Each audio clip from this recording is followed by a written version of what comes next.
This is the Sacred Business Podcast, a show for spiritual women identifying entrepreneurs and leaders. I am Sora Suriano.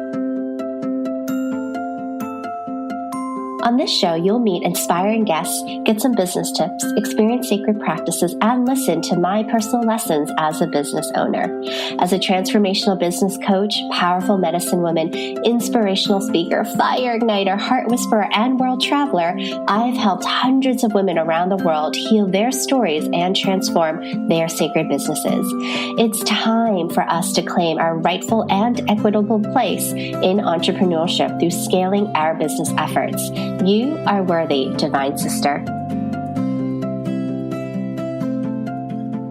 Hello, everyone. Today I am really thrilled to be able to share with you a dear sister and have us speak about all things worthy.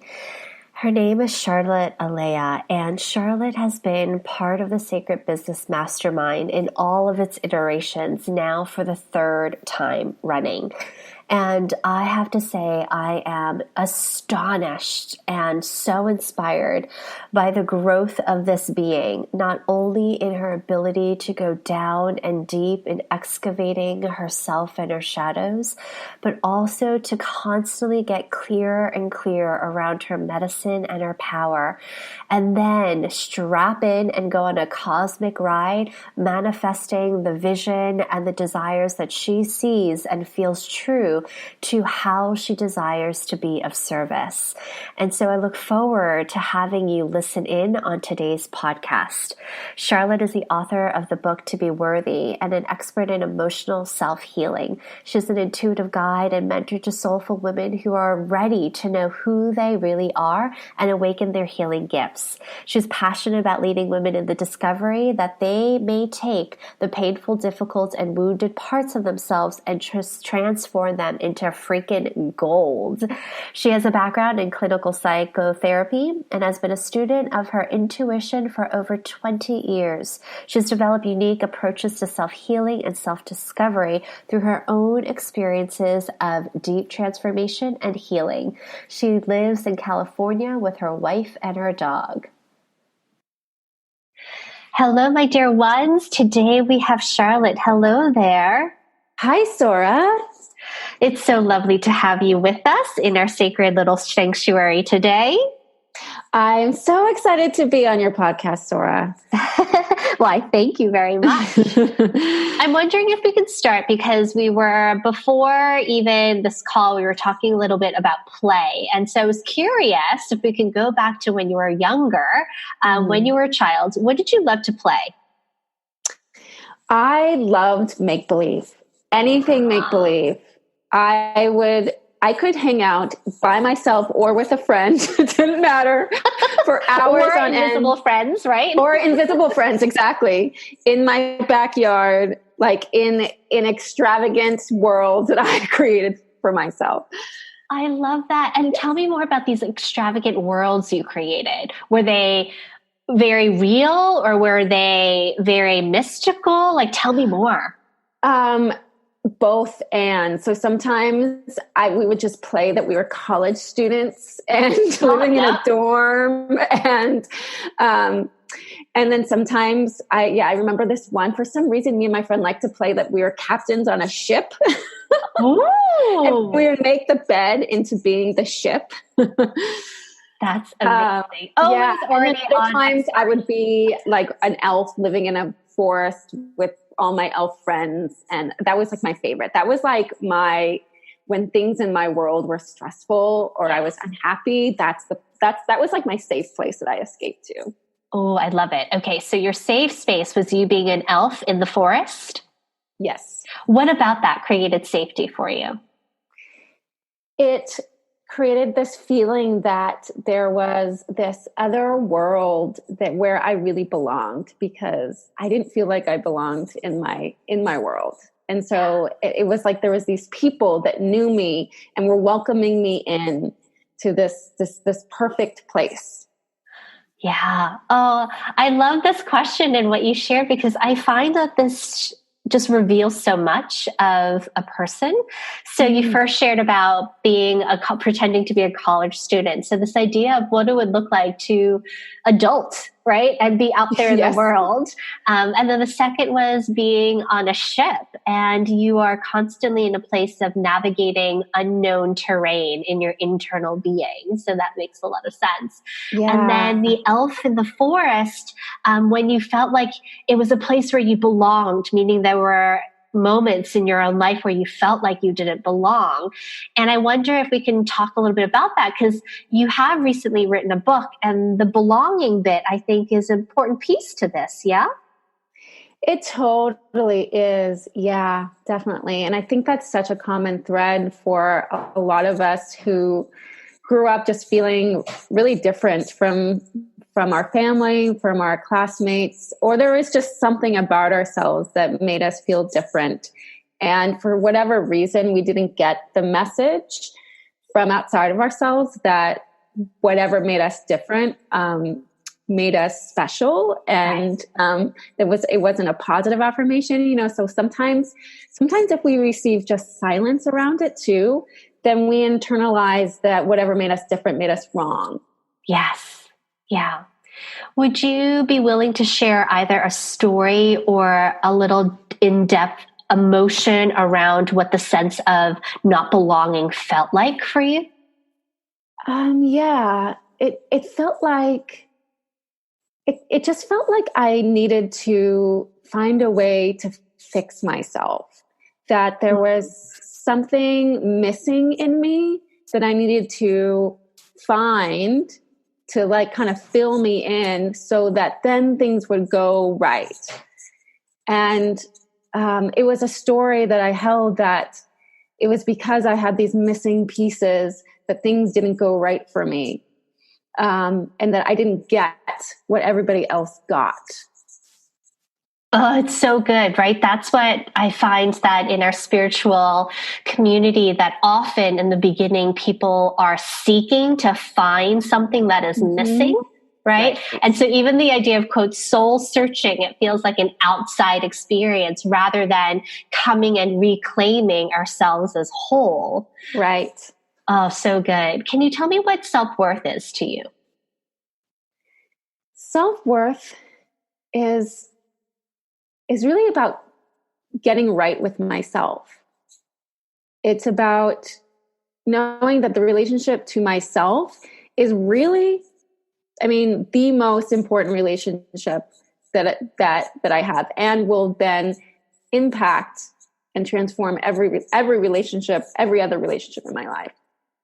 So being worthy is being right with myself. And it is knowing that every piece of me makes me worthy. It's not the pieces that I judge as good, that other people judge as good and right and inspirational or commendable, right? It's not the pieces that I get validation from. It's actually all the pieces of me. So it's about going back to those parts of me that, and all of us, because we all have pieces of ourselves that we sort of want to push away, and either consciously or unconsciously. And so being worthy is knowing that those pieces of us, that's what makes us truly worthy. Totally. I love that. Being right with yourself. So being in right relationship with ourselves, meaning being in relationship with all aspects of ourselves, even the ones that we want to hide away from or keep secret. Yeah. And it's really about just making a decision that I'm not going to hide these parts of myself away anymore. Instead, it's those pieces of us that need the most love from ourselves, the most compassion. And if we're brave enough, those are the pieces that we're actually going to present and share and put on ourselves. That's when the transformation really happens, is when we can actually claim that part of ourselves and say, this is who I am. And this makes me lovable. This makes me worthy. Absolutely. And so being on this exploration of worthiness must have been quite an epic experience, because ultimately it called you to writing a book. Can you tell us the title of the book? Sure. It's called To Be Worthy, the radical realization that you get to be you. Such a good title. And tell me about your path as you were writing this book. I find that I haven't written a book, but writing a book must be quite an initiation. Yeah, it was a loving initiation for me, because I had a passion for writing for many years before I began this book.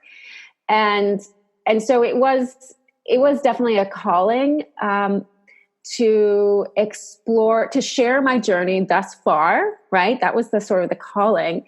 And little did I know, though, as I started to write the book, that my journey was continuing, that the book actually continued me on this journey of healing my self-worth. So yeah, I began it 2 years ago, and it's amazing to see how far, I feel like, how much healing I have actually done of my self-worth during that 2-year period. And so writing the book is a gift for others, in order to help them heal their self-worth, but it was a gift for me too. Oh my goodness, I'm sure. And that 2 years of, as you're writing about worthiness, being able to really dive into it. We talk about intention settings and having a feeling or a desired intention that we want to move through. But to do it this way, I mean, kudos to you, really celebrating you for saying yes to this. Yes, thank you. Exactly. The amazing thing about the writing process, for me, was that as I would sit down and, I'd just have a starting point. I'd start from a core wound that I was healing. Yeah. And I'd just start writing about it. I'd write about the stories I held about that wound, where it came from. And then as I would write about it, I would come to the truth. I would be able to release the wound, the wounding belief, right? And then come to the truth that actually lived underneath that wounding belief. And then integrate the wisdom of that truth as I wrote. So it was an amazing writing process, because I was actually opening up and integrating my own wisdom as I wrote. So good. And you learned so much about yourself. I'm wondering, based on that, whether it was around writing a book or something else, what has surprised you and what have you embraced about yourself in most recent times? That what I have embraced, and this may sound really radical to some people, is that to be wounded is sacred. That I am divinely wounded, and that we are all divinely wounded. And what I mean by that is that I believe that our wounds are that our wounds are gifts for us, because in healing our core wounds, our core wounds actually don't just belong to us, that they're all shared by the collective, by humanity. And so in healing our core wounds, we're actually helping to heal others. We're helping to heal these wounds that live in the fabric of our culture, of society, of humanity as a whole. And thus we're actually progressing humanity forward. And so I do believe my wounds are sacred. And I do believe that they connect me in this powerful way to a place of compassion, and for myself and for others, and to live and swim in that place of love and compassion for myself and others through our woundedness creates this huge opening for healing on a big level. Yes, it does. Yes, it does. To be wounded is sacred. I believe that to be true as well. And it's not about the degree in which one has been wounded or how hard one's life has been versus someone else, but rather internally at a very small age, we have taken something and we've created a story and a life around it. And that is part of the human experience. Yes, exactly. And sometimes these stories and places of pain and suffering that we have held actually don't even come from us. They come from before us. They're passed down from our ancestors, from our parents. And so what a gift to be able to heal that, not just for us, but for those that came before us and for those that are coming after us. And it's a lot of people, and some people ask me, it's like, well, is everybody wounded? What if I had a really good childhood? And I say, yes, that it's exactly what you said. It's not the degree. I mean, some of us feel our wounds much more strongly than others, but we're all human. And we have all come from the last 2,000 years of humanity on this planet.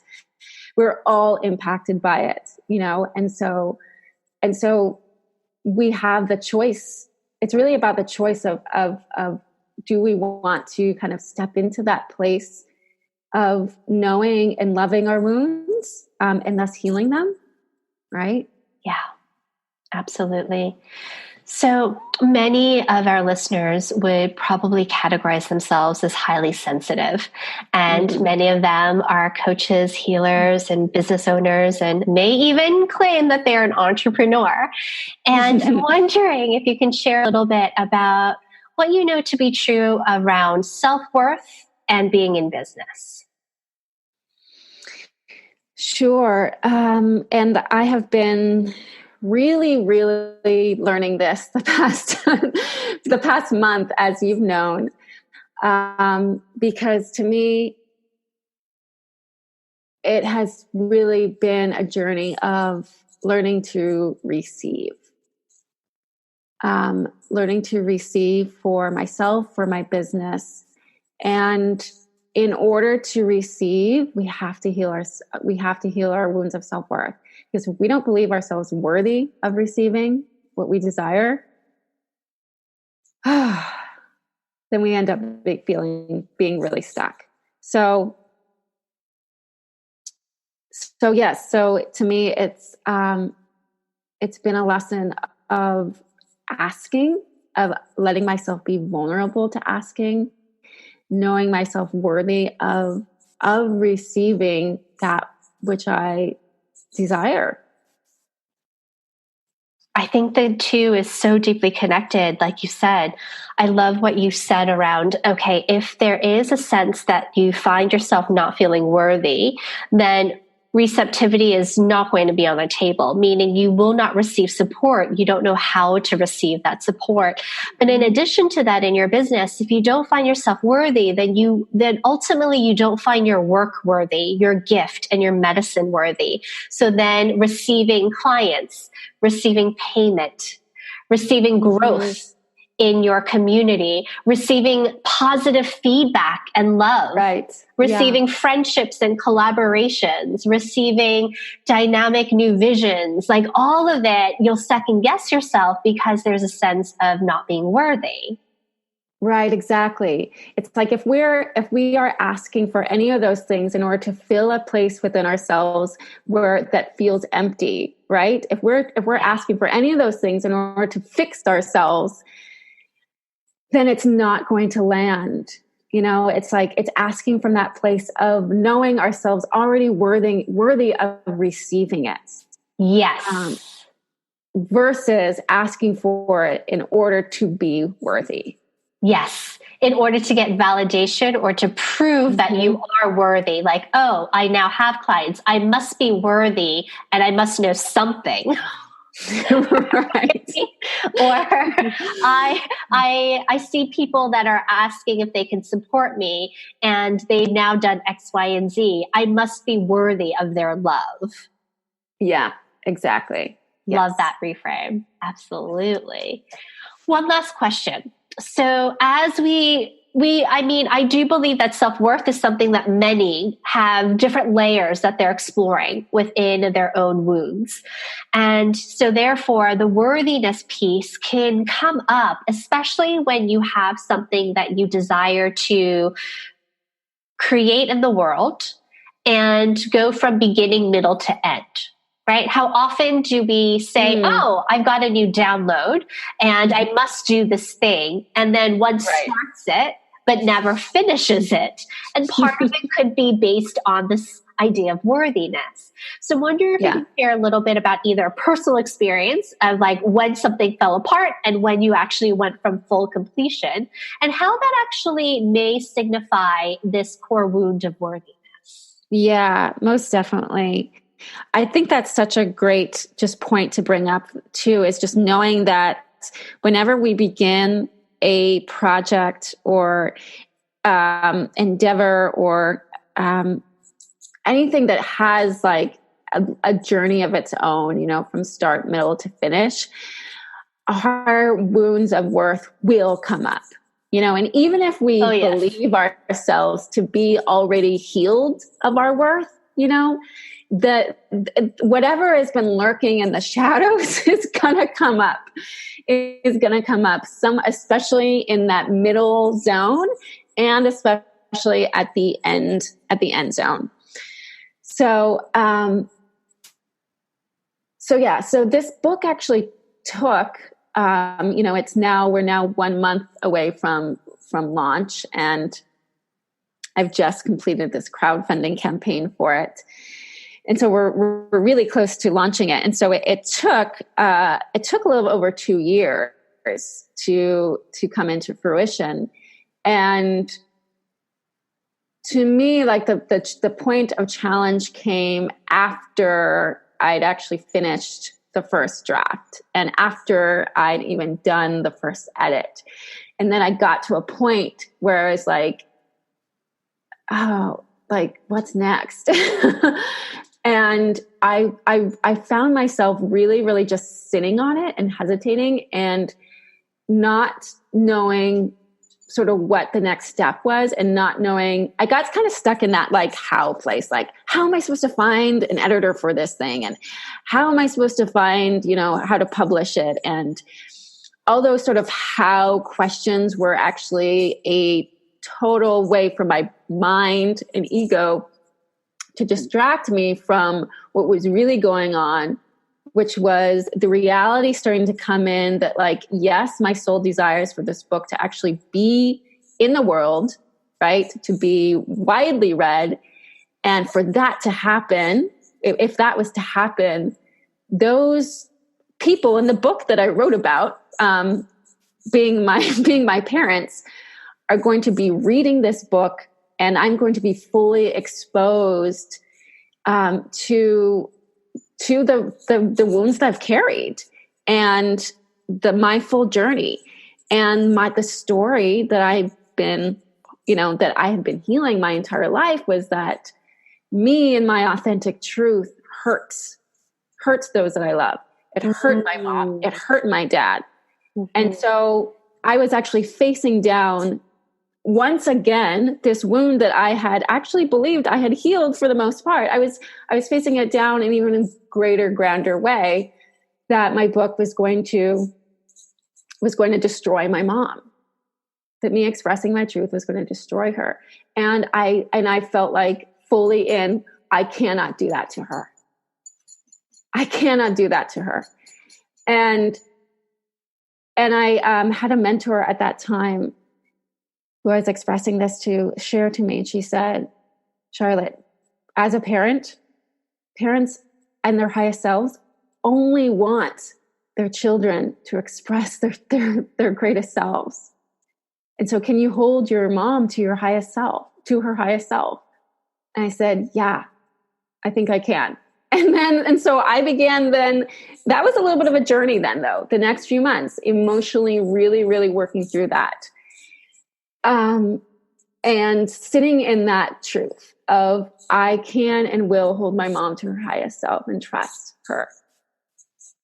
And I'm getting a little emotional sharing this. And so, this past month, I ran the crowdfunding campaign, and she was part of it, and she contributed, and I sent her the preview chapters. And just a few days after she got it, she sent me an email, and she said, thank you so much for this. And I'm sorry that I wasn't the mother you needed me to be.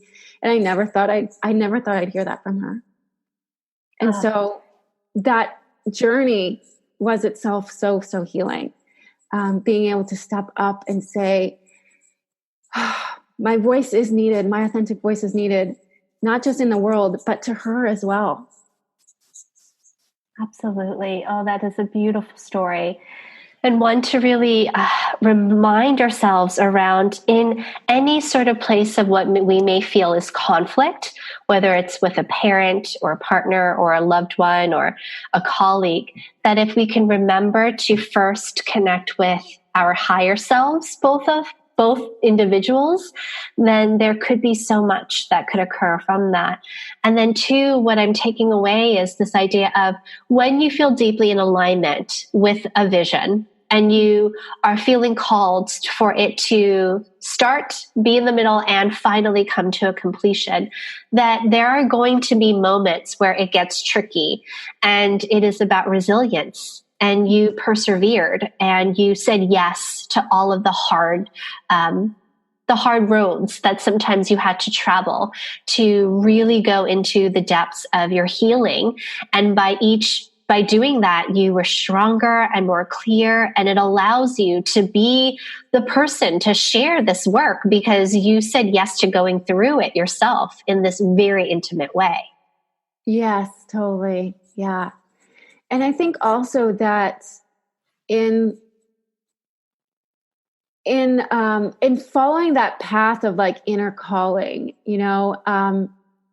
which then brings us to some of our greatest fears, like being that place of trust that our inner calling is never going to wound us further. It's always going to heal us. It's always going to heal us, and it could have the potential to heal others as well. Yes. Well, on that note, we shall go because there's much to consider and to percolate. And yes, I do believe this is quite the sanctuary for some healing and soothing of our souls. And so may you all feel deeply nourished by this. May you walk with some inquiries around where you find that there are areas for you to work on your own inner self-worth, and remember that you are worthy. Thank you, Charlotte. Thank you so much, Sora, and thank you all for being here. It's been such a pleasure.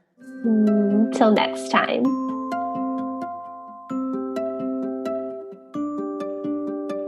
Thanks for listening to the Sacred Business Podcast with me, Sora Suryano. If you love the show and desire to know more, check out sorasuryano.com. I would also so appreciate it if you would leave a love note, aka a review on iTunes. Now, remember, you have the power to create anything. You are able to bring forth beauty, abundance, and grace in your business and life every day while living a life that is wild, free, and calm. You are worthy, divine sister.